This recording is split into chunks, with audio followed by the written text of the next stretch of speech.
Prayer, प्रार्थना के ऊपर हम अध्ययन कर रहे हैं।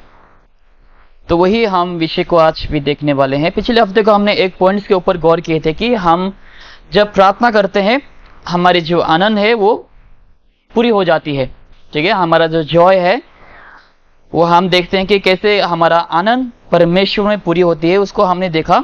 और हमने एक वचन भी कोट किए थे जो कि गॉस्पेल ऑफ जॉन 16:24 कि जब हम मांगते हैं तो हमें क्या मिलता है, परमेश्वर की ओर से हमें आनंद मिलती है। जब हम मांगते हैं तो हम ग्रहण भी करते हैं और इसके द्वारा हमारा आनंद जो है वो परिपूर्ण होता है। तो आज हम दूसरे पॉइंट पर गौर करेंगे। यहाँ पहला वचन खोलेंगे आज 1 पीटर चैप्टर 5।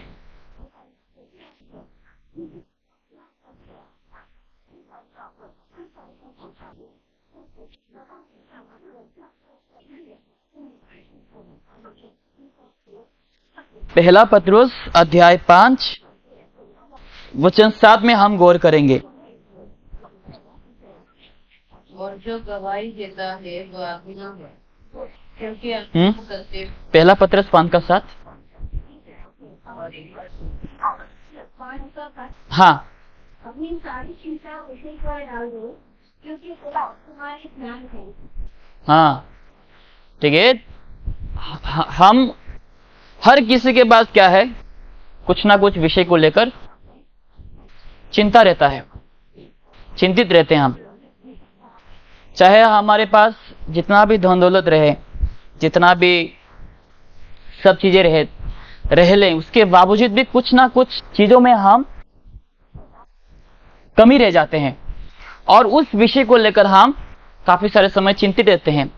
वो विषय क्या है वो आप जानते रहेंगे कि किस विषय को लेकर मैं चिंतित हूं, या फिर किस विषय में मैं ज्यादा डूबा हुआ रहता हूं, जिसके वजह से काफी सारे समय में दबा हुआ रहता हूं।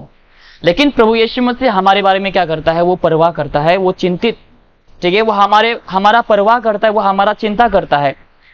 शायद से हमारे पास ऐसे कोई भी नहीं रहेंगे जो हमारे बारे में परवाह करे, ठीक है, हमारा देख रेख करे। शायद काफी सारे समय हमें अकेलापन महसूस होंगे, ठीक है, जहाँ पे हमें लगेगा कि मेरा साथ देने वाला मेरा कोई भी नहीं है जो मुझे साथ दे सके, जो मेरा मदद कर सके, जो मेरा ख्याल रख सके, जो मुझे कॉल करके पूछने वाला मेरा कोई भी नहीं है इस दुनिया में। हमें बहुत सारे समय जब हम परेशानी में डूब जाते हैं तो वैसा ख्याल आने लगता है, ठीक है। जब सब चीजें सिचुएशन, जब परिस्थिति सही रहती है उस समय हम ऐसा सोचते नहीं शायद से, कि क्योंकि उस समय हम क्या है, हम आनंदित है, हमारे पास सब कुछ है, हमारा सेहत अच्छा है, सब चीजें सही चल रही है, तो हम उस समय ज्यादा कुछ परवाह नहीं करते हैं। लेकिन जब चीजों में हम डूबना शुरू करते हैं, जब चीजें सही नहीं होते, उस समय हम क्या सोचने लगते हैं कि मेरा कोई भी नहीं है इस दुनिया में। हालांकि हमारे पास बहुत से लोग हैं परवाह करने वाले, और अगर नहीं भी हो तो परमेश्वर कहता कि मैं तुम्हारा चिंता करता हूं। और इससे अधिक हमें क्या जरूरत है, राइट? कि अगर हमारे भाई, हमारे बंधु, हमारे बहन, हमारे माँ बाप, हमारे बीवी पत्नी, बच्चे, या फिर कोई भी अगर हमारा परवाह भी ना करे, ठीक है, कोई भी अगर हमें कॉल करके पूछने वाला भी ना रहे, लेकिन एक तो है वो हमारा प्रभु यीशु मसीह, जो हमारा क्या करता है, वो परवाह करता है, ठीक है। इसलिए प्रभु क्या कहता है यहाँ पर कि तुम अपने सारे चिंताओं की जो बोझ है वो तुम प्रभु यीशु मसीह को दे दो, क्योंकि वो तुम्हारा चिंता करता है। तो जब हम प्रार्थना करते हैं तो हमारे जो चिंताएं हैं, हमारे जो बोझ है, वो क्या होता है, हल्का होना शुरू होता है। आपने देखा रहेगा बहुत सारे समय जब हम ऐसे परिस्थिति में आ जाते हैं, ऐसे कुछ हम गलतियां कर जाते हैं, या फिर ऐसे कुछ हम पाप करते हैं, या फिर ऐसे कुछ मिस्टेक कर जाते हैं लाइफ में, और किसी के विरुद्ध हम कुछ गलत बोलते हैं या फिर कुछ करते हैं लाइफ में। उसके बाद हम किसी को कुछ बोल नहीं सकते हैं, किसी को हम कुछ बोल नहीं पाते हैं। उस समय हम बहुत ज्यादा परेशान में रहते हैं, ठीक है। उस समय हम काफी सारे समय परेशान रहते हैं क्योंकि हमने कुछ गलती कर दी है, हमने कुछ पाप कर दिए हैं, और हम किसको शेयर भी नहीं कर रहे हैं। और मैं उसी टेंशन में, ठीक है, उसी सोच में मैं इतना खो जाता हूं कि मेरा जो बोझ है वो और धीरे धीरे क्या होने लगता है, वो भारी होने लगता है, राइट? भारी होने लगता है। हम चाहे जितना भी मजबूत हो, ठीक है, अगर मैं 10 किलो भी मैं उठा लूं, मेरे हाथ पे उठा के रखूं, चाहे मैं जितना भी ताकतवर बनूं, ठीक है। एक यूट्यूबर है मिस्टर बीस्ट बोल के, ठीक है, उसने वो जिम को गया बॉडी बिल्डर लोगों को चैलेंज करने के लिए। तो उसने क्या किया, थैली में बहुत सारे पैसों का, ठीक है, पैसों का गड्डी जो है एक जाली में, ठीक है, दोनों अलग अलग प्रकार के जाली में उसने पैसा रखा और कहा कि तुम चेस्ट का प्रेस करो, ठीक है, जैसे हम जिम में करते हैं, डंबल प्रेस करते हैं, जो लोग जिम जाते रहेंगे उन लोगों को पता रहेगा, ठीक है। रॉड रहता है, उसके वहां पे जाली लटका हुआ रहता है, उसमें बहुत सारे पैसा भरा हुआ आता है। तुम जितना मारोगे, अगर तुमने एक चेस्ट प्रेस किए, ठीक है, अगर रॉड को तुमने छाती से लेकर हवा तक उठा दिए, तो तुम्हें इसके शायद से $100 या फिर $1000 ऐसा मिल सकता है, अगर एक बार प्रेस किया तो जितना बार तुम प्रेस करोगे, जितना बार तुम उसको रॉड को उठाओगे, उतना तुम्हें क्या मिलते रहेगा, पैसा मिलते रहेगा। और एक जन को कहा गया एक डंबल लेने के लिए, ज्यादा नहीं, उसको ला के उसको चैलेंज दिया गया कि 5 किलो का डंबल है, ओनली 5 किलो का डंबल, और एक बॉडी बिल्डर को चैलेंज दिया जाता है कि तुम इसमें कितना उठा सकते हो, कितना बार तुम इसको ऐसा करके उठा सकते हो। वो बोला मैं तो 100 से भी ज्यादा उठा सकता हूँ। तो उसको चैलेंज दिया, अगर तुम 100 तक भी 5 किलो के डंबल को अगर तुम उठाओगे तो तुम्हें इतना इतना पैसा मिलेगा, ठीक है। मिस्टर बीस्ट अभी जो है टॉप, ठीक है, यूट्यूबर जो सबसे ज्यादा सब्सक्राइबर उसका अभी शायद 200 मिलियन से ऊपर हो गया शायद उसका सब्सक्राइबर। तो उसके बाद बहुत सारे वो है सब्सक्राइबर है। तो बॉडी बिल्डर को चैलेंज दिए, हालांकि वो जो वेट है, वो वजन जो है कितना किलो का है, 5 किलो का है, ठीक है, ज्यादा कुछ भारी नहीं है, कोई भी उठा सकते हैं आसानी से। तो जब वो उठाते गया धीरे धीरे उसको वो ज्यादा क्या लगने लगा, भारी लगने लगा। हालांकि वो बहुत कम वजन का है, लेकिन जैसे जैसे उसने उठाते गया, जैसे जैसे वो उठाते गया, उसका वेट क्या होने लगा, और भी ज्यादा भारी होने लग गया, ठीक है। तो वैसे ही हमारा टेंशन भी, हमारा चिंता भी वैसे होता है। जब हम एक टेंशन में जब हम खोए हुए रहते हैं, ठीक है, उसी के बारे में हम सोचते रहते हैं कि अभी मैं कैसे इस हालात से मैं कैसे निकलूं, इस हालात से मैं कैसे बाहर निकलूं। जब हम परिस्थिति में जब हम खो जाते हैं, ठीक है, उसका हल जब हमें नहीं मिलता है, तो हम और भी डूब जाते हैं ऐसे परिस्थिति में। तो इससे नुकसान हमारे होता है। इससे नुकसान क्या होगा, हमारा सेहत खराब होगा। इससे ये साबित होता है कि हम परमेश्वर के ऊपर हम भरोसा नहीं करते हैं, ठीक है। इससे क्या साबित होता है कि मैं परमेश्वर के ऊपर क्या नहीं करता हूँ, भरोसा नहीं करता हूँ।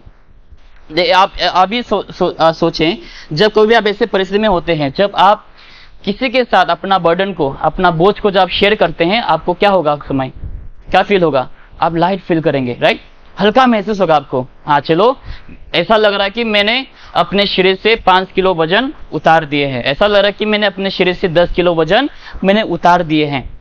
तो जब हम किसी इंसान के साथ हम करीब रहते हैं, या फिर मेरा दोस्त, या फिर हमारा पास्टर, या फिर जो कोई भी हो जिसके साथ आप अपना बात शेयर करते हैं, जब आप अपने बोझ को उन लोग के साथ शेयर करते हैं, तो क्या लगता है, उस समय हमें हल्का महसूस होता है, ठीक है। तो वैसे प्रभु यीशु मसीह भी कहता है कि तुम अपने बोझ को क्या मत करो, अपने टेंशनों को, अपने ऐसे बोझ को तुम उठाते मत रहो, क्योंकि जब तुम उठाओगे तो वो तुम्हें भारी लगने लगेगा धीरे धीरे।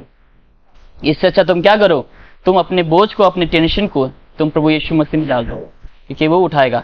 जब वो उठाएंगे, वो क्या कर देगा, तुम्हारे बोझ को हल्का कर देगा। एक वचन आप मेरे साथ खोले, गलातियन चैप्टर 6,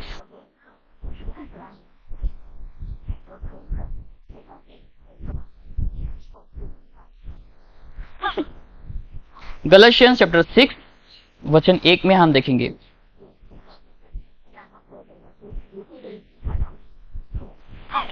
बाह्य यदि कोई मनुष्य किसी अपराध में पकड़ा भी जाए, तुम जो आत्मिक हो नम्रता के साथ ऐसे को संभालो और अपनी भी चौकसी रखो, तुम भी परीक्षा में ना पड़ो। हाँ ठीक है, ये मसीह में जो भाई हैं, भाई बहन, उन लोग के बारे में कहा गया है कि मैं पहले भी इसके बारे में बता चुका हूं कि काफी सारे समय हम क्या होते हैं, हम ऐसे कपटी मसीह बन जाते हैं, ठीक है। हम ऐसे कपटी यानी कि जो हिपोक्रेट होते हैं, दिखावटी मसीह, हम ऐसे बर्ताव करते हैं जैसे कि मैं बहुत स्पिरिचुअल इंसान हूं,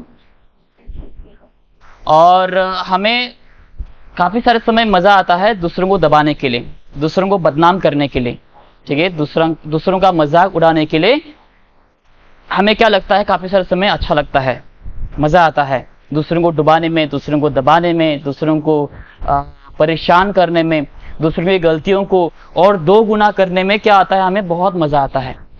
ठीक है, लेकिन बाइबल में क्या कहती है, अगर तुम्हें लगता है कि तुम अगर स्पिरिचुअल हो, ठीक है, अगर तुम स्पिरिचुअल हो, अगर तुम्हें लगता है कि तुम स्पिरिचुअल हो, अगर तुम्हें लगता है कि मैं प्रभु के साथ साथ चलने वाला इंसान हूं, प्रभु का जन हूं, प्रभु का भय मानने वाला इंसान हूं, तो आत्मिक व्यक्ति क्या करेगा, उसको दबाने के बजाय उसको क्या करेगा, वो उठाएगा। ठीक है, क्योंकि जब आप किसी को देखते हैं कि कोई बोझ में डूबा हुआ है, उनके चेहरा को आप देख के ही, उनके हाव भाव को आप देख के ही आप पता लगा सकते हो। लेकिन हमें से बहुत से लोग क्या करेंगे, बहुत सारे समय जब कोई परेशान रहते हैं, चुपचाप रहते हैं, उसको मदद करने के बजाय हम क्या करते हैं, उसके बारे में हम बुराइयां फैलाते हैं। ठीक है, सिस्टर बात भी नहीं कर रहे, वो सिस्टर हाथ भी नहीं मिला रही है, वो ब्रदर बात ही नहीं करता है, अभी पता नहीं पहले तो अच्छा था, अभी बहुत बुरा बन गया। ठीक है, हम क्या करते हैं, उसको उठाने के बजाय, उसको उत्साह करने के बजाय, उसके बारे में उसको मदद करने के बजाय हम क्या करते हैं, और भी जहर फैलाते हैं। ठीक है, 1 बूंद जहर, 2 बूंद जहर, वो पूरा जो घड़ा है, पूरा जो पानी का जो बकेट है, वो क्या बन जाता है, पूरा जहरीला बन जाता है बाद में। ठीक है, तो हम जहर का काम कर रहे हैं। और वैसे भी बाइबल में लिखा है, हमारा जो जुबान है वो क्या है, स्लो पॉइजन है, वो जहरीला है। कि जब हम जब हम तीर चलाते हैं, एक बार तीर निकल गया तो निकल गया, दोबारा से वो वापस लौटेगा नहीं, राइट। वैसे ही कोई बोलते हैं ना, एक बार कोलगेट से एक बार टूथपेस्ट निकल गया तो उसको दोबारा अंदर डालना बहुत मुश्किल होता है। तो वैसा है, हमारे जुबान से अगर बात कुछ निकल गई, ऐसी जहरीला बातें जिसको चोट लग सकती है, हम क्या करते हैं, दूसरों को उत्साह नहीं करते। लेकिन मसीहों का जुबान कैसा होना चाहिए, उत्साह करने वाली जुबान होनी चाहिए। ठीक है, किसी के लाइफ में क्या आना चाहिए, उसको जीवन देना चाहिए। ठीक है, किसी को मारना नहीं चाहिए। हम जुबान से लोगों को मारते हैं, बाइबल में लिखा है प्रोवर्ब्स में कि हम हमारे जुबान से मार भी सकते हैं, हम हमारे जुबान से लोगों को जिंदा भी कर सकते हैं। जिंदा यानी कि मारना, इसका मतलब ये नहीं कि तू मर जा, ये मर गए, ऐसा नहीं। अगर कोई डूबा हुआ है, कोई परेशान है, हम जब कुछ उसको उत्साह करते हैं, बाइबल की बातें बताते हैं, ठीक है, अगर हम उसको उत्साह करते हैं, बाइबल की बातें बताते हैं, उसको जब वो निराश होते हैं तो हम जब उसको एनकरेज करते हैं, उसके चेहरे खिलने लगेंगे। ठीक है, आप भी खुद नोटिस करेंगे, जब कोई परेशान में रहते हैं, अगर आप उसको मजाक भी कर दे, उसके साथ हंसाने के लिए कोशिश भी कर दे, वो हंस देंगे। ठीक है, उसके चेहरे खिलने लगेंगे, वो खुश होंगे, कुछ पल के लिए वो अपने दुख दर्द को क्या हो जाएंगे, वो भूल जाएंगे। ठीक है, हालांकि शायद ये मान के चलो कि चलो हमेशा के लिए तो दर्द उसका चले नहीं जाएगा, लेकिन कुछ पल के लिए तो आपकी बातों की वजह से उसको उत्साह मिलेंगे, कुछ पल के लिए उसको क्या मिलेंगे, उसको खुशियां मिलेंगे। ठीक है, वो एनकरेज होंगे। तो वैसा हमें भी वो इंसान नहीं बनना चाहिए कि हम उसकी बोझ को हल्का करने के बजाय हम और भी भारी कर रहे हैं, और भी हम दबा रहे हैं, ले डूब। ठीक है, हमें वैसा नहीं करना चाहिए कि हम उसकी बोझ को हम और भी गहरा बना दे, उसकी बोझ को हम और भी भारी कर दे। तो और एक बार पढ़े जोशुआ वचन 1। भाइयों, यदि कोई मनुष्य किसी अपराध में पकड़ा भी जाए, तुम जो आत्मिक हो, नम्रता के साथ ऐसे संभालो और अपनी भी चौकसी रखो कि तुम भी परीक्षा में न। ठीक है, ये बात को याद रखना। हम क्या समझते हैं, हम खुद को बहुत समझदार समझते हैं, इसीलिए गॉस्पेल ऑफ मैथ्यू चैप्टर 7 में क्या लिखा है कि तुम क्या मत करो, न्याय मत करो। ठीक है, क्या मत करो, न्याय मत करो। अगर तुम्हें न्याय करना है तो तुम क्या करो, सबसे पहले अपनी गंदगी को साफ करो। ठीक है, अगर मैं खुद ही सिगरेट पीता हूं, सिगरेट फूकता हूं और दूसरों को भाषण फेंकता फिरता हूं, तो इससे क्या साबित हो रहा है कि मैं कपटी हूं, दिखावटी इंसान। ठीक है, अपने आप को मैं धार्मिक दिखाता हूं दूसरों के सामने, लेकिन पीठ पीछे उससे भी 2 गुना बुरा काम मैं कर रहा हूं। ठीक है, तो इसमें मेरा कोई हक नहीं कि मैं दूसरों को एडवाइस देता फिरूं, जबकि मैं खुद ही गलत हूं, जबकि मैं खुद ही इसका लायक नहीं हूं कि दूसरों को मैं सिखाऊं, जबकि मैं खुद ही इस काम को करता हूं। ठीक है, इसीलिए बाइबल में क्या लिखा है कि तुम पहले अपने आप को कंसीडर करो, तुम पहले अपने आप को जांचो। ठीक है, अपने आंखों की जो कचरा है उसको क्या करो, सबसे पहले तुम साफ करो, फिर तुम बताना है सिस्टर तुम्हारी आंखों में क्या है, गंदगी है, हे भाई तुम्हारे चेहरे में कुछ दाग लगा हुआ, इसको हटाओ, जबकि मेरे चेहरे में, जबकि मेरे आंखों में ही पहले गंदगी है। और हम क्या करते हैं, दूसरों को उंगली उठाते हैं, तुम ऐसे हो, तुम वैसे हो, तुम अच्छे नहीं हो, तुम बुरे हो। हम क्या करते हैं, हमारे जुबान से हम लोगों को दबा देते हैं। ठीक है, इसलिए बाइबल में लिखा कि तुम सबसे पहले अपने को कंसीडर करो, नहीं तो तुम भी परीक्षा में गिर सकते हो, इसका शिकार तुम भी बन सकते हो। तो हम जब किसी भाई को, सोचो कोई मसीह में नया है या फिर मसीह में नए हैं या फिर मसीह में पुराना भी हो, अगर हमने कभी, शायद इंसान तो है, इंसान तो गलती करेंगे ही, ऐसा नहीं कि इंसान उद्धार पा लिया तो वो 100% पवित्र बन जाएंगे, 100% वो बहुत महान बन जाएंगे, वो कुछ गलतियां नहीं करेंगे, गलतियां जरूर से करेंगे। सोचो कोई भाई या फिर कोई बहन को हमने कुछ गलती करते हुए पकड़ लिए, चलो मान के चलो, और उस समय हम क्या करते हैं, उससे पूछने के बजाय या फिर उसको समझाने के बजाय हम क्या करते हैं, उसके पास हम नहीं जाते हैं, दूर से हम देखते हैं, चुपचाप रहते हैं, बाद में हम क्या करते हैं, बात को फैला देते हैं, बदनाम कर देते हैं। ठीक है हम क्या कर देते हैं, बदनाम कर देते हैं, 10 का 15, 15 का 50, 50 का 100 बना देते हैं हम। ठीक है लेकिन बाइबल में लिखा है कि अगर तुम स्पिरिचुअल हो, अगर तुम आत्मिक हो, तो तुम्हें ऐसा नहीं करना चाहिए। अगर तुम आत्मिक हो, तुम स्पिरिचुअल हो, अगर तुम परमेश्वर के संतान हो, अगर, क्योंकि हम मसीह में सब लोग भाई बहन है, राइट, हमें ये मान के समझना चाहिए प्रभु यीशु मसीह का क्या है, देह है। ठीक है, प्रभु यीशु मसीह ने कहा कि तुम क्या हो, पवित्र आत्मा का मंदिर हो। ओके, वचन 2 में हम देखेंगे, पहले वचन 2 वर्स नंबर 2 में देखो क्या लिखा है। हाँ, उसी में गलातियन चैप्टर 6 वर्स 2। तुम एक दूसरे का भार उठाओ और इस प्रकार मसीह की व्यवस्था को पूरी करो। ओके, तो यहाँ पर कहा भी गया है ना कि तुम एक दूसरे के बोझ को तुम क्या करो, उठाया करो, इससे तुम परमेश्वर की व्यवस्था को क्या करोगे, पूरा करोगे। तो प्रभु यीशु मसीह ने क्या कहा 1 कोरिन्थियन में, 1 कोरिन्थियन चैप्टर 3 1 कोरिन्थियन चैप्टर 6, उसमें जब हम देखते हैं बाइबल में क्या लिखा कि हमारा जो शरीर है किसका मंदिर है, पवित्र आत्मा का मंदिर है। ठीक है, तो जब हम किसी को उंगली उठाते हैं, जब हम किसी के ऊपर दोष लगाते हैं, ठीक है, जब हम किसी को बिना वजह, ठीक है, हम बदनाम करते हैं, क्योंकि हम जो कलीसिया हैं, हम सब लोग क्या है, मसीह की देह में एक हैं, राइट, हम सब लोग मसीह की देह में हैं, और ये परमेश्वर का शरीर है, परमेश्वर का देह है। इसको उन्नति करना किसका काम है, हमारा काम है। ठीक है, लेकिन अगर हम इस शरीर में, अगर हम जैसे बोलते हैं ना, हम कबाब में हड्डी बन जाना, ठीक है, तो अगर हम कबाब में हड्डी बन जाते हैं, प्रभु यीशु कहता है कि तुम पवित्र आत्मा का मंदिर हो। अगर उस मंदिर को कोई गंदा करेगा तो मैं उसको क्या करूंगा, नष्ट करूंगा। ठीक है, पवित्र आत्मा का मंदिर हम हैं, तो हमें, तो परमेश्वर इनमें भी जीते हैं, परमेश्वर इनमें भी जीते हैं, परमेश्वर इनमें भी जीते हैं। जो कोई उद्धार पाया हुआ है, बोर्न अगेन क्रिश्चियन है, परमेश्वर उन हर किसी के जीवन में जीता है। परमेश्वर मेरे अंदर है, परमेश्वर आपके अंदर भी में है। जो पवित्र आत्मा आपके अंदर है, वही पवित्र आत्मा मेरे अंदर भी है। तो ठीक है, जब हम किसी को उंगली उठाते हैं, जब हम किसी को बुरा भला कहते हैं, जब हम किसी को नीचे दबाते हैं, जब हम किसी को बदनाम करते हैं, तो हम किसको उंगली उठा रहे पता है, हम सीधा सीधा हम प्रभु यीशु मसीह के शरीर को ही हम अटैक कर रहे हैं, आक्रमण कर रहे हैं। सीधा सीधा हम प्रभु यीशु मसीह के शरीर को ही हम क्या कर रहे हैं, हम वायरस हम फैला रहे हैं। सीधा सीधा हम प्रभु यीशु मसीह को ही कह रहे हैं कि तुम अच्छे नहीं हो, राइट। एग्जाम्पल के तौर पे जब हम पौलुस के बारे में देखते हैं, पौलुस जब दमस्कस की ओर जा रहे थे कलीसिया को सताने के लिए, ठीक है, उसके पास ऑर्डर वगैरह सब आ चुके थे कि वो कलीसिया को जाकर डिस्ट्रॉय करे, ठीक है, उन लोगों को बंदी बना ले, उन लोगों को मारने के लिए उसके पास अधिकार था।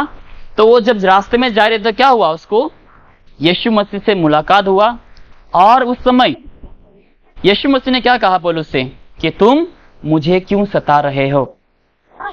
क्या कहा प्रभु यीशु मसीह ने पौलुस से कि तुम मुझे क्यों सता रहे हो। हालांकि पौलुस ने कभी यीशु मसीह से मुलाकात की नहीं, हालांकि पौलुस ने कभी यीशु मसीह को सताया नहीं, लेकिन यीशु ने क्या कहा कि तुम मुझे क्यों सता रहे हो। मुझे सताना यानी कि किसको सताना, परमेश्वर की देह को सताना, परमेश्वर के लोगों को सताना, यानी कि किसको सताना, प्रभु यीशु मसीह को सताना। ठीक है, तो इसीलिए जब हम किसी के ऊपर उंगली उठाते हैं, किसी के जीवन में जब हम जहर फैलाते हैं, किसी को जब हम दबाते हैं, बुरे भले कहते हैं, 10 का 15 जब हम बना करके हम बातें को फैलाते हैं, इससे क्या साबित हो रहा है कि हम आत्मिक नहीं हैं। ठीक है, हम शारीरिक मसीह हैं। इससे यह साबित हो रहा है कि हम अभी तक प्रभु के वचन में हम नहीं बढ़ पा रहे हैं, हमारा आत्मिक जीवन सही नहीं है, हमारा प्रार्थना जीवन सही नहीं है। ठीक है, प्रभु के साथ हमारा रिश्ता क्या नहीं है, सही नहीं है, हम अभी तक अंधकार में जी रहे हैं। इसलिए लिखा है राइट कि अगर कोई कहे कि मैं प्रभु से प्यार करता हूं, अगर कोई कहे कि मैं प्रभु को जानता हूं, अगर वो अंधकार में चले तो वो क्या है, झूठा है। ठीक है, क्योंकि परमेश्वर क्या है, रोशनी है, परमेश्वर ज्योति है। अगर हम कहते हैं कि मैं प्रभु से प्यार करता हूं, परमेश्वर को जानता हूं, मैं प्रभु की ज्योति में चलता हूं, और अपने भाई को वो नफरत करे, वो क्या है, एक हत्यारा है। ठीक है, और ऐसे हत्यारों को प्रभु यीशु मसीह क्या कहता है कि कोई अगर मेरा मंदिर को नष्ट करेगा, गंदा करेगा, मैं उससे क्या करूंगा, मैं भी उससे नष्ट करूंगा। तो हमारा काम क्या है, एक दूसरे का बोझ को उठाना। ठीक है, अगर कोई दबा हुआ है, ठीक है, अगर कोई दबा हुआ है, अगर कोई परेशान में है, तो हमें क्या करना चाहिए, एक दूसरे का बोझ को उठाना चाहिए, हमें एक दूसरे को एनकरेज करना चाहिए, एक दूसरे के लिए हमें प्रार्थना करनी चाहिए। वही गलतियां चैप्टर 6 वर्स नंबर 2 हो, वापस से हम देखते हैं 6 का 2। तुम एक दूसरे का भार उठाओ और इस प्रकार मसीह की व्यवस्था को पूरी करो। ठीक है, हमें एक दूसरे का बोझ को उठाना चाहिए, एक दूसरे का भार को उठाना चाहिए। ठीक है, अब मुझसे नहीं हो रहा है तो मैं क्या करूंगा, तुम्हें मदद करूंगा। ठीक है, एक दूसरे का हाथ देना। जब हम माउंटेन क्लाइंबिंग को जाएंगे, या फिर जब कोई लोग जाते हैं, कोई गिरने वाला है या फिर कोई चढ़ नहीं पा रहा है ऊपर, कोई ऊपर नहीं आ पा रहा है, तो हम क्या करते हैं, एक दूसरे को सहारा देते हैं। सहारा जब हम देते हैं, हम क्या करते हैं, हाथ देते हैं और उसको हम ऊपर उठाते हैं, ऊपर खींचते हैं। राइट, तो वैसा हमें एक दूसरे का सहारा बनना चाहिए। जैसे पति पत्नी एक दूसरे का सहारा होता है, जैसे परिवार जब काफी सारे मेंबर्स से घेरे हुए थे, उन लोग एक दूसरे का सहारा होता है, तो वैसे हम मसीह में जो भाई बहन है, हमें एक दूसरे का सहारा बनना चाहिए। ठीक है, रुकावट मत बनो, किसी का कांटा मत बनो। ठीक है, किसी का बाधा मत बनो कि उस भाई कलीसिया को आएगा तो मैं नहीं जाऊंगा, ऐसा वाला हमें एक कारण नहीं बनना चाहिए कि मेरे वजह से कोई कलीसिया नहीं आ पा रहे। ऐसा हमें कारण नहीं बनना चाहिए कि मेरे वजह से कोई प्रभु यीशु मसीह से दूर हो जाए। हमने प्रचार सुना था रविवार को, राइट, कि शैतान हमें इतना प्यार करता है कि शैतान हमें इस्तेमाल करना चाहता था कि हमारे वजह से कलीसिया को कोई छोड़ के चले जाए। ठीक है, तो हमें वो कारण नहीं बनना चाहिए कि मेरे वजह से कोई कलीसिया छोड़ के चले जाए। हमें ऐसा कारण बनना चाहिए कि मेरे वजह से और भी 10 लोग कलीसिया को आए। ठीक है, हमें ऐसा कारण बनना चाहिए कि मेरे वजह से कोई और दूसरे लोग उत्साह हो सके प्रभु से प्यार करने के लिए, प्रभु के वचन को बांटने के लिए, ताकि शनिवार को या फिर जब कभी भी हम सेवकाई करते ताकि वो आ सके। तो हमें वो कारण बनना चाहिए। हमें ऐसा नहीं कारण बनना चाहिए कि मैं किसी के जीवन में, जैसे होते ना, हम किसी के जख्म में अगर हम नमक डाल दे तो क्या होगा, जख्म क्या होगा, जलेगा। राइट, जब हम जख्म में, जब हम घाव में जब हम नमक डालेंगे तो क्या होगा, वो बहुत जलेगा। तो हमें वो नमक नहीं बनना चाहिए किसी के घाव में और भी नमक छिड़कते, वाह मजा आ रहा है, इसको जलन हो रही है लेकिन मुझे मजा आ रहा है। ठीक है, बहुत स्वाद आ रहा है, नमक डाला ना, बहुत स्वादिष्ट है। ठीक है, वैसा हमें वो नमक नहीं बनना चाहिए। हमें ऐसा नमक बनना चाहिए जो प्रभु यीशु मसीह ने कहा कि तुम एक स्वाद बनो। ठीक है, ऐसा स्वाद बनो जो तुम लोग कहे कि खाकर वाह मजा आया। ठीक है, हमें ऐसा नहीं बनना चाहिए घाव हुआ है मेरा, तुमने नमक डाल दिया, ये गलत जगह है, इस पे नमक मत डालो, जहां पे नमक डालना है वहां पे डालना चाहिए हमें। ठीक है, अगर हम गलत जगह में नमक डालेंगे तो वो गलत ही होगा, जैसा करनी वैसा भरनी बाद में होगा। इसीलिए हमें, अगर हमें नमक डालना ही है तो हमें खुद के लाइफ में डालो। ऐसा तुम गवाही बनो कि तुम अपने जीवन के द्वारा दूसरों को भी तुम क्या करो, प्रभु यीशु मसीह को जानने के लिए तुम वो करो, क्या कहते हैं उसको, तुम आगे बढ़ाओ, ताकि तुम्हारे वजह से कोई प्रभु यीशु मसीह को जानने के लिए उत्साहित हो। कि मुझे भी वो जानना है, मुझे भी प्रभु यीशु मसीह को जानना है। जैसा वो भाई प्रभु से रिश्ता रखता है, मुझे भी वैसा रखना है। जैसा वो भाई प्रभु के लिए सेवकाई कर पा रहा है, मुझे भी वैसा करना है। ठीक है, वो तुम्हें हमें वो रीजन बनना है। ओके, वर्स नंबर 3 में देखो, वचन 3। क्योंकि यदि कोई कुछ न होने पर भी अपने आप को कुछ समझता है तो अपने आप को धोखा देता है। हाँ, ठीक है, ये जो घमंडी लोग होते हैं, राइट, अपने आप को बहुत महान समझते हैं। आई नो एवरीथिंग, ठीक है, मैं सबसे बेहतर हूं। ठीक है, जो कोई ऐसा समझता है अपने आप को कि मैं महान हूं, वो परमेश्वर की नजर में कुछ भी नहीं है। ठीक है, हमें यह समझना चाहिए कि जो कुछ भी हम हैं वो सिर्फ प्रभु यीशु मसीह के कारण है। हम केवल एक धूल है, धूल के समान है, धूल से हम बने हैं और वापस हम धूल में ही जाएंगे। आज हम जो कुछ भी हैं, हम बोल पाते हैं, खा पाते, चल पाते हैं, हमारे पास जो थोड़े बहुत नॉलेज है, वो किसकी वजह से है? सब परमेश्वर की वजह से है। ठीक है, बहुत से समय हमें लगता है कि हाँ मैंने मेहनत किया तो मैंने मेहनत की है तो इसलिए वो मेरा है। इसमें किसी को मैं क्रेडिट नहीं देना चाहूंगा। मैंने मेहनत किया है तो क्रेडिट भी मैं ही लूंगा। लेकिन प्रभु कहता है कि देखो, अगर कोई अपने आप को सोचे कि मैं कुछ हूं जबकि वो कुछ है ही नहीं, ठीक है, वो अपने आप को क्या करता है? वो धोखा देता है। तो हम कुछ भी नहीं, तो हमें क्या बन के रहना चाहिए? हमें नम्र बनना चाहिए। ऐसा नहीं सोचना चाहिए कि मैं मेरे भाई से बेहतर हूं, मैं मेरे बहन से बेहतर हूं। जब हम ऐसा समझने लगे खुद को मैं दूसरों से बेहतर हूं, तो हम किसी को भी क्या नहीं कर पाएंगे? हम उत्साह नहीं कर पाएंगे। देखो, प्रभु यीशु मसीह का हमें अगर एक उदाहरण खोले, मेरे साथ बाइबल खोले वचन में, कोलोसियों में आप खोले मेरे साथ, कोलोसियंस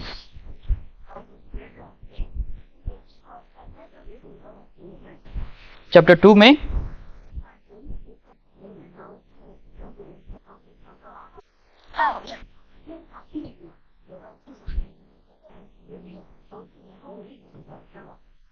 कोलोसियंस चैप्टर 2 वर्स 3 में देखो क्या लिखा है।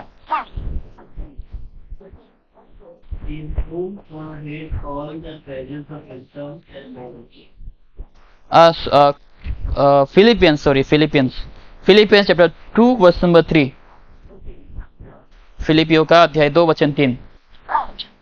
विरोध या झूठी पढ़ाई के लिए कुछ न करो, पर दीनता से एक दूसरे को अपने से कर्तव्य। ठीक है, अपने आप को क्या करो? तुम दूसरों को खुद से भी बेहतर समझो। ओके, वर्स नंबर 4 वचन 4 में अपनी ही दोनों दूसरों की भी चिंता करो। वचन 5 जैसा मुझे स्वभाव था वैसे ही तुम्हारा भी स्वभाव। हाँ, तो इससे ये हमें सोचना चाहिए कि मेरा आज स्वभाव कैसा है। क्या मेरा स्वभाव बस अपने खुद के बारे में ही है? क्या मेरा जीवन क्या स्वार्थी है कि मैं हमेशा खुद के बारे में परवाह करूं? क्या मैं खुद के बारे में ही सोचूं?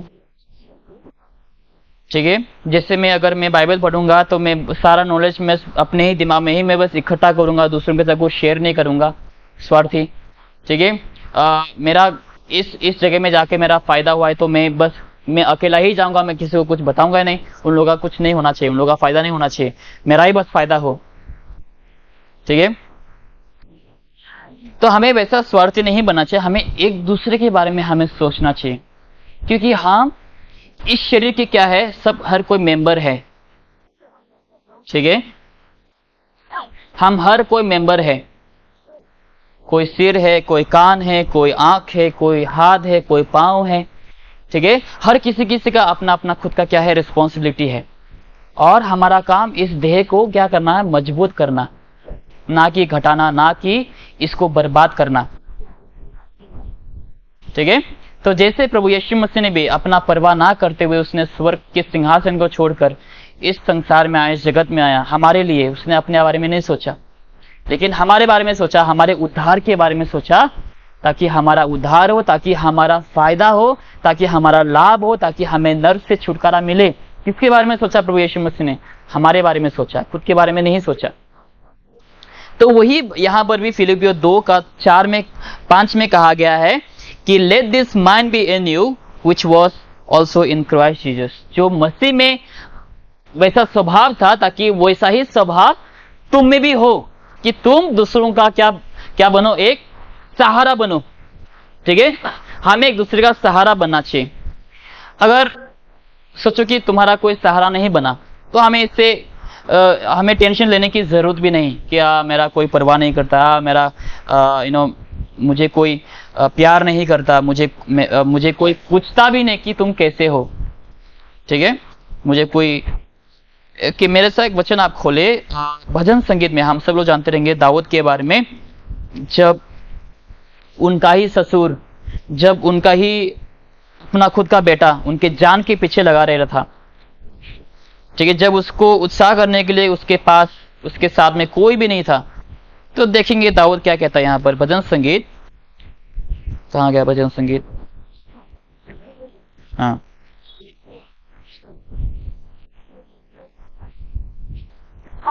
भजन संगीत 42 में यानी कि 42,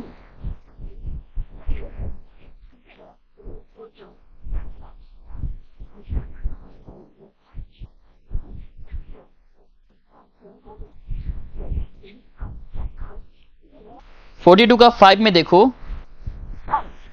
और वही वचन 11 में भी हम पाते हैं। प्राण तो क्यों जाता है, तो अंदर ही अंदर क्यों व्याकुल है, परमेश्वर पर आशा लगाएंगे, क्योंकि मैं उसके दर्शन से उदास पाकर फिर उसका धन्यवाद कर।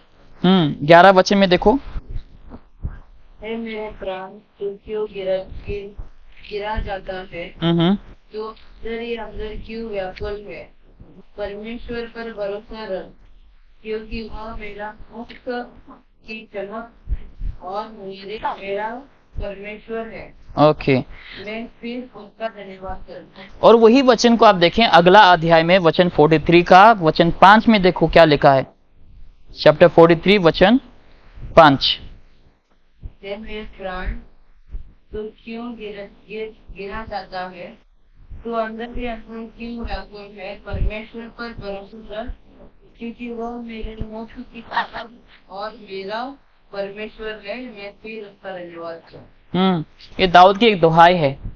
जब वो परेशान में थे, ठीक है, जब उसके पास कोई नहीं, सोचो उसके अपने घर वाले उसके जान के पीछे लगा हुआ है, उसको मारने पर तुला हुआ है, उसके खुद के ससुर, उसके खुद के बेटा, ठीक है, वो अभी भागकर कहाँ पे, जंगल में है, ठीक है, भाग रहे अपने जान के लिए।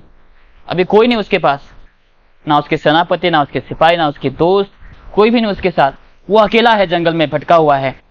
और उस समय वो क्या करता है, जब उसको कोई सहारा ना मिले तो वो खुद को ही क्या करता है, परमेश्वर में वो अपने आप को उत्साह करता है। एक वचन आप मेरे साथ और खोरे, ये वचन जो मैं दिखाऊंगा बहुत अच्छा है।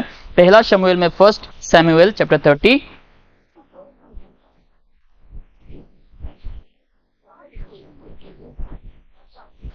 First Samuel chapter 30। जब आपको लगेगा कि मैं अकेला क्यों हूं, मैं अकेला रह गया संसार में, मेरा कोई नहीं, मेरा कोई दोस्त नहीं, कोई भाई बहन नहीं, तो आप इस वचन को देखें। दाऊद के जीवन के बारे में आप सोचें कि इसका जीवन कितना बदतर था। 30 का 6 में देखो, 1 शमूएल चैप्टर 30। और दाऊद बड़े संकट में पड़ा, क्योंकि लोग अपने बेटे बेटियों के कारण बहुत चौकित होकर उस पर पथराव करने की चर्चा कर रहे थे। परंतु दाऊद ने अपने परमेश्वर यहोवा को स्मरण करके हियाव बांधा। ओके, अगर हम इंग्लिश में देखेंगे, यहाँ पर लिखा है, but David encouraged himself in the Lord his God. ठीक है, दाऊद अपने परमेश्वर में क्या किया, खुद को उत्साह किया। ठीक है, जब हर कोई इसके खिलाफ हो गए, उसके परिवार, उनके जीवन के खिलाफ लोग जब उनके खिलाफ आ गए, तो दाऊद क्या करता है, अपने आप को उत्साह करता है परमेश्वर में। हम भी बहुत से समय लगता है, हम भी जब परिवार होने के बावजूद भी, दोस्त लोग होने के बावजूद भी, चर्च होने के बावजूद भी, हमें ऐसा लगता रहेगा कि मैं अकेला हूँ, मुझे कोई पूछने वाला है नहीं, मेरा कोई सहारा नहीं, मेरा कोई दोस्त नहीं, मुझे कोई पूछता भी नहीं कि मेरा हालत कैसा है, मेरा सिचुएशन कैसा है, मुझे इंकरेज करने वाला कोई भी नहीं। आप दाऊद के बारे में इस वचन को देखें, जो मैंने भजन संगीत चैप्टर 42 का भी वहां पर देखा, verse number 5, verse number 11। Okay, वहां पर क्या लिखा है कि हमें खुद को क्या करना चाहिए, परमेश्वर में उत्साह करने चाहिए। हमें कोई परवाह नहीं, कोई रहे या ना रहे, मेरा परमेश्वर, जहां हम इस माइंड में रखेंगे कि परमेश्वर ही मेरा। हम तो बहुत सारे समय हम ऐसे स्पिरिचुअल बातें को हम कहते, राइट, सुनने में काफी अच्छा लगता है, स्पिरिचुअल सुनाई देता है, परमेश्वर हमारा सब कुछ है, परमेश्वर मेरा सब कुछ है। लेकिन जब ऐसा परिस्थिति आती है तो हम परमेश्वर को याद नहीं करते हैं, हमें लगता है कि मेरा कोई भी नहीं, मेरा कोई सहारा नहीं। लेकिन जब हम इस वचन को याद करेंगे कि परमेश्वर ही हमारा वाकई में सब कुछ है, इसीलिए लिखा है, राइट, हिब्रू चैप्टर 13 में कि तुम्हारे माँ बाप तुम्हें छोड़ेंगे, त्यागेंगे, लेकिन परमेश्वर तुम्हें कभी भी नहीं त्यागेंगे। परमेश्वर हमेशा हमारा सहारा है, परमेश्वर हमेशा हमें हमारे परेशानियों में हमें बचाता है। ठीक है, इसीलिए कोई हमें मदद करे या ना करे, जब हम मदद के लिए परमेश्वर को बुलाएंगे, परमेश्वर जरूर से अपने हाथ को आगे बढ़ाकर हमें क्या करेगा, उस बंधन से, उस परेशानियों से, उस गहराई से हमें वो जरूर से बाहर निकालेगा। बस हमें क्या होना चाहिए, परमेश्वर से हमें दुहाई देने चाहिए, परमेश्वर के ऊपर हमें भरोसा होना चाहिए, परमेश्वर के ऊपर हमें विश्वास होना चाहिए। ठीक है, आखिरी वचन हम देखेंगे, उसका समाप्त करेंगे आज के लिए। वही वापस वचन आ जाएंगे हम उसी में, 1 पीटर चैप्टर 5 वर्स नंबर 7। घूम फिर हम यहाँ पे आ गए वापस।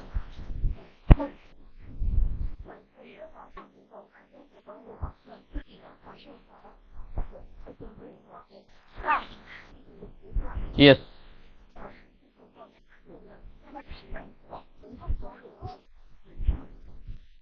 कोई भी, हिंदी, इंग्लिश, तमिल, तेलुगु।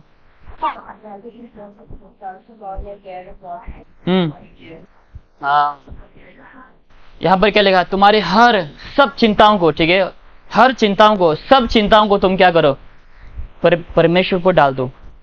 परमेश्वर ने कहा कि मैं ज्यादा तुम्हारा बोझ नहीं उठा पाऊंगा, बस तुम्हारे प्रॉब्लम्स में से मेरा अपना बस 10% प्रॉब्लम को तुम मुझे बताना, बाकी का अपने दोस्तों से शेयर करो। नहीं, परमेश्वर कहता है कि तुम्हारे सारे समस्याओं को तुम क्या करो, मुझ पर डाल, क्योंकि मैं तुम्हारा क्या करता हूं, परवाह करता हूं, मैं तुम्हारा चिंता करता हूं। तो इसलिए जब हम प्रार्थना करते हैं, हमारा जो बोझ है वो क्या होता है, हल्का होता है।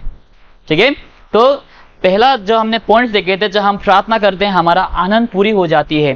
ठीक है, हमारा आनंद भर जाता है, हम आनंद में परिपूर्ण हो जाते हैं। दूसरा हम देख रहे हैं आज कि जब हम प्रार्थना करते हैं, जब हम प्रार्थना जीवन बिताते हैं, हमारा जो बर्डन है, हमारा जो बोझ है, वो क्या हो जाता है, हल्का हो जाता है, क्योंकि हम उस समय परमेश्वर पर भरोसा करते हुए हम हमारी परेशानियों को हम क्या करते हैं, परमेश्वर पर हम डाल देते हैं। प्रभु यीशु मसीह, मुझसे और नहीं हो रहा है, ठीक है प्रभु, मैंने बहुत कोशिश कर लिया, मैंने अपना पूरे जी जान लगा दिया, पूरा मेहनत मैंने किया, लेकिन मुझसे और नहीं हो पा रहा है।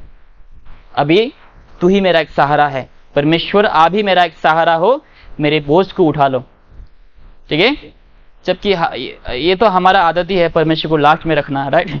जब सब कुछ हम खुद से कोशिश करते हैं, पास्टर का वैसे पास्टर के साथ भी बहुत से लोग ऐसे बिहेव करते हैं, जब चीजें सही हो सकते थे तब हम पास्टर के पास नहीं जाते हैं, जब चीजें बहुत बिगड़ जाते हैं, खराब होने लगते हैं चीजें, सिचुएशन, तब पास्टर के पास, अरे पास्टर ऐसा हो गया, ऐसा हो गया। ठीक है, लास्ट ऑप्शन परमेश्वर हमारा क्या बन जाता है, लास्ट ऑप्शन बन जाता है। लेकिन फिर भी परमेश्वर हमारे लास्ट ऑप्शन को भी अपना लेता है। ठीक है, जब हम सच्चे मन से हम जब जाते हैं, गलतियां जब हम कर जाते हैं परमेश्वर के पास, प्रभु यीशु मुझे माफ कर दे, लेकिन मेरा परिस्थिति ऐसा ऐसा है, मेरे हालात ऐसा ऐसा है, आप संभालिए, आप मुझे बचाइए। ठीक है, तो जो डॉक्टर नहीं कर पाते हैं वो परमेश्वर कर पाता है, जो इंसान नहीं कर पाते वो परमेश्वर कर पाता है। ठीक है, तो हमें इसलिए बाइबल में लिखा कि तुम, यिर्मयाह में लिखा कि अगर हम इंसान के ऊपर भरोसा करता है तो तुम श्रापित हो।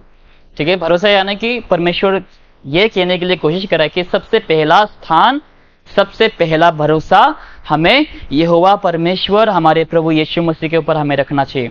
परमेश्वर हमारा लास्ट ऑप्शन नहीं होना चाहिए। इसलिए प्रभु ने कहा है, अगर तुम मेरा चेला बनना चाहते हो, मेरे पीछे चलने चाहते हो, तो तुम अपने माँ बाप, अपने बीवी बच्चे को क्या करना पड़ेगा, सबसे पहले तुम्हें नफरत करना होगा, तब तुम मेरे डिसाइपल बन सकते हो। नफरत यानी कि हमें सबसे पहले प्रभु यीशु मसीह को पहला स्थान में रखना चाहिए। लास्ट ऑप्शन नहीं, आखिरी ऑप्शन नहीं, सेकेंड ऑप्शन नहीं, थर्ड नहीं, फोर्थ नहीं, लेकिन पहला ऑप्शन परमेश्वर होना चाहिए। पहला स्थान हमारा परमेश्वर होना चाहिए, वही हमारा आदि होना चाहिए, वही हमारा अल्फा होना चाहिए।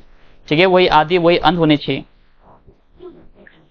ओके, तो जब हम प्रार्थना करते हैं यह हमेशा याद रखें कि हमारा बोझ क्या होता है, हल्का होता है। अगर आप चाहते हैं आपका भी बोझ हल्का हो तो आप प्रभु से दुआ करें, परमेश्वर आपकी बोझ को हल्का जरूर से करेगा। ठीक है, तो हम आज के लिए बस एक ही पॉइंट्स रखेंगे, अगले हफ्ते में हम और भी पॉइंट्स के ऊपर गौर करेंगे।